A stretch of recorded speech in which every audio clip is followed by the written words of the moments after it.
Falar na primeira pessoa nem sempre é fácil. E contar os problemas de saúde relacionados com o foro intestinal ainda é mais difícil. Imaginem agora como pode ser a confrontação desta realidade com o facto de se saber que se tem uma fístula perianal. Para muitas pessoas, este será um drama difícil de conviver, porque vai requerer paciência, talvez internamentos, talvez cirurgias e, mais uma vez, muita paciência. Hoje vamos escutar, na primeira pessoa, o relato de alguém que conhece bem esta realidade, porque a tem vivido.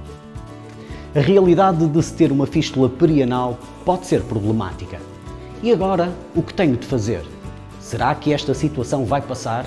E como? Estas são apenas algumas questões que se colocam quando se conhece o diagnóstico. Mas tudo tem solução. Vamos conhecer a realidade por dentro e na primeira pessoa. Vem saber tudo comigo no canal APDI. Luís Melo, muito obrigada por estar hoje connosco no canal APDI. O Macron já com 31 anos, uau. Exatamente. Com fístulas perianais. Exatamente. Conte-nos um pouco da sua história. Portanto, o Crohn foi-me diagnosticado aos 16 anos de idade. Foi sempre um Crohn numa fase inicial com que eu consegui lidar relativamente bem com ele. Pronto, a grande complicação exatamente surgiu há sensivelmente 15 anos, quando me começaram a surgir as fístulas. Eu, portanto, numa fase inicial foi complicado porque com o surgimento da fístula surgiu o abscesso e, consequentemente, bastantes dores, até que, por via medicamentosa, se conseguiu começar a drenar cá para fora e, a partir do momento em que se começou a drenar, pode-se dizer que eu voltei a ter qualidade de vida. Uma qualidade de vida sempre muito relativa e nisso um bocadinho eu posso dizer que tive a ajuda grande também por parte do psicólogo da APDI para ter a noção das coisas, porque, por exemplo, uma pessoa ter que usar um penso higiênico todos os dias, se eu agora, ao fim de 15 anos, para mim é perfeito e absolutamente normal, recorda-me na altura de ir jogar futebol com os meus amigos e no final do futebol eles todos irem tomar banho e eu arranjava sempre desculpas para não ir tomar banho, para não ter que me estar a despir à frente deles, porque estava a usar o penso higiênico. Portanto, se para mim agora é-me algo perfeito e absolutamente natural, entendo que para algumas pessoas seja um processo bastante complicado uma pessoa lidar com isso. Em termos clínicos também foi complicado, ou seja... Em termos clínicos não foi muito complicado, porque a partir do momento em que a fístula começou a drenar cá para fora, eu próprio geria, porque numa fase inicial ela drenava um pouco, depois deixava de drenar, depois quando voltava novamente a encher, eu já tinha a minha estratégia de ir ao bidé, colocar água quente, sentar-me lá para promover, por assim dizer, o abrir novamente da fístula e começar a drenar novamente cá para fora, e eu consegui ir gerindo as coisas todas mais ou menos bem, até setembro de 2018, estamos a falar, que aí sim começou a surgir uma complicação grande, que foi eu comecei a ter bastantes dores ao nível da nádega do lado esquerdo, um bocadinho por também meu defeito profissional, que eu também sou osteopata, pensar que pudesse ser outra etiologia qualquer e que não tivesse nada a ver com a minha fístula, mas a dada altura, ao automassajar-me, tomei consciência de que estas dores eram derivadas da fístula e por ressonância magnética foi descoberto que eu tinha um abscesso no meu processo fistuloso. E por isso é que as dores não eram constantes, porque como estava inserido no processo fistuloso, eu ora enchia, ora drenava, ora enchia, ora drenava, portanto quando enchia vinha as dores, quando eu conseguia que drenava, e portanto em junho de 2019, a necessidade da operação. Exatamente, a necessidade da operação e a colocação dos stents, portanto dos fios, em que eles fizeram, portanto... Explique como é que esse processo todo funciona, porque há muita gente que tem medo deste processo. Não, olha, é assim, eu decidi não tomar muita consciência das consequências e das coisas que pudessem advir da colocação dos fios e, portanto, ir um bocadinho às escuras, só saber ao certo como é que era o processo, o que é que eles iam fazer, as coisas básicas, portanto, nomeadamente no meu caso é uma fístula que estamos a falar que ela tem comunicação com o intestino, por exemplo, uma situação só desagradável da situação das fístulas, que é às vezes quando eu estou, e nomeadamente eu no meu caso, a trabalhar no meu gabinete, às vezes uma pessoa tem vontade de soltar uns gases, enquanto que nós, normais, pessoa normal, está numa situação em que não pode, contrai o esfíncter e não sai nada cá para fora. No meu caso, como a minha fístula tem comunicação intestino cá para fora, muitas vezes o ar sai pelo processo fistuloso. A cirurgia em si é terrivelmente simples, ou seja, aquilo basicamente que eles fazem é pegar num fiinho, colocar o fiinho pelo ânus, passar através do processo fistuloso e depois chegar cá fora e dar um nó.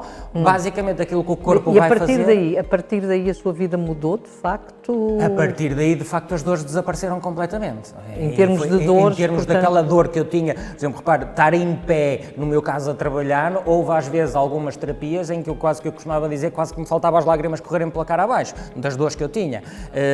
Graças a Deus não era o dia todo, era ali uma parte do dia, lá está, no meu caso, por causa de ser introduzido num processo fistuloso, isto também levou a que a minha cirurgia também demorasse um pouquinho mais de tempo, porque assim, se fosse um abscesso, que aquilo ficasse ali, ficava ali o abscesso, e eu entrava logo de urgência, era logo operada. No meu caso teve que ser uma cirurgia controlada, depois tive aqui uns certos problemas e, portanto, a partir do momento em que foi colocado o fio, as dores praticamente desapareceram. Porquê? Porque drenaram-me o abscesso e, portanto, está ali o fio que serve de caminho. Portanto, desde 2018 até cá, depois desde 2019 até quando cá, a vida tem corrido melhor do que aquilo que correu desde há 15 anos atrás. A vida tem corrido como corria antes de surgir o abscesso no processo fistuloso. Lá está. Corria, e eu entretanto fui-me adaptando, não é? Porque se calhar numa fase inicial era aquilo que eu dizia, eu ter que andar com o penso higiênico, por exemplo, as idas para a praia não é fácil, ter que usar umas cuecas por baixo dos calções, há assim uma série de cuidados, eu uso sempre 2 pares de cuecas, uns slips e uns boxers, pronto, há aqui um conjunto de estratégias que eu agora para mim são perfeitas, absolutamente normais e que eu interiorizou. Exatamente, interiorizei, mas que requereu aqui algum processo de adaptação.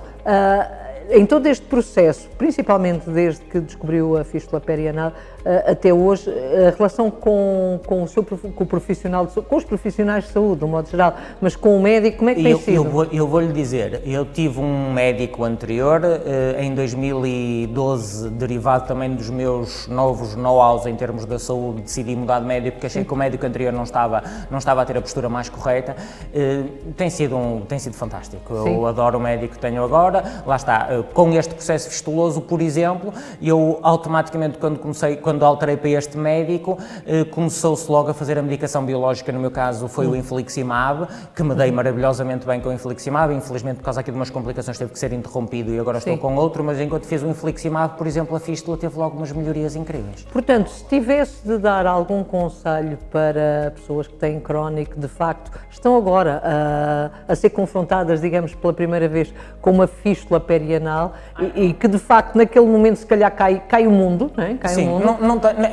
Não ter receio, é ir para a frente, é falar com o médico, se há alguma coisa a fazer é para fazer. Eu neste momento sou apologista disso, se há alguma coisa que uma pessoa pode fazer é ir para a frente e fazer.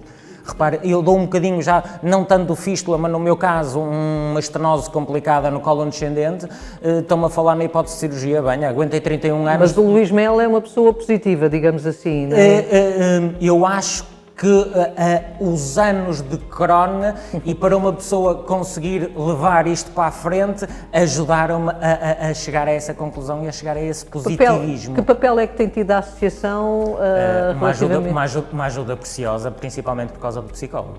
E deu uma ajuda muito grande porque, por exemplo, eu tinha uma noção de um Crohn há 20 anos atrás e, entretanto, tenho uma noção de um Crohn agora e de processos cirúrgicos e de um know-how. Isso é muito incrível. Interessante isso que disse. Qual é a noção que tinha antes do Crohn e agora? Eu desliguei um bocadinho do Crohn, porque como o meu Crohn foi andando sempre mais ou menos bem, eu, em termos de querer mais know-how sobre o Crohn, estagnei um bocadinho. Até que quando entro para a área da saúde, então agora eu próprio leio muito e investigo muito.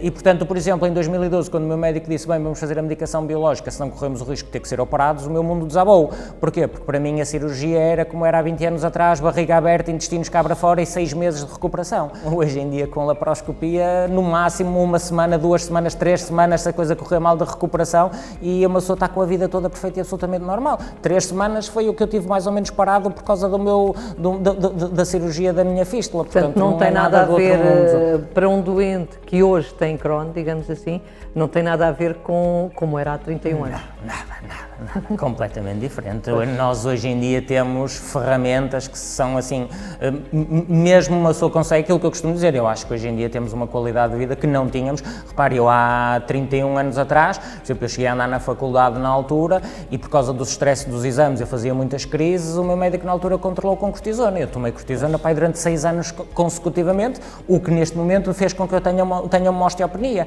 Neste momento já não há essas necessidades de tratamentos tão prolongados de cortisona. E, por exemplo, eu acho que há um know-how completamente diferente hoje e que permite que as pessoas tenham uma outra qualidade de vida. Essencialmente, é aquilo que eu digo, confiar no nosso médico e na opinião dele. É essencial. É essencial. E também sou muito daquela opinião de não andar a ouvir muitas opiniões. Eu acho ouvir quem se deve ouvir. Exatamente. Se nós confiamos naquele médico, é um bocadinho seguir o que aquele médico diz. Então primeiro temos de encontrar o médico ideal para nós e depois então a confiar nele. Exatamente. Luís Melo, muito obrigada. Muita felicidade. Ora essa, obrigada eu. Não é fácil viver com DI. Muitas vezes e em muitas situações somos postos em confronto com a nossa própria vida. Mas com o apoio dos profissionais de saúde e de quem está perto de ti, é possível transformar a adversidade e ser feliz com DI. A PDI está cá para te ajudar.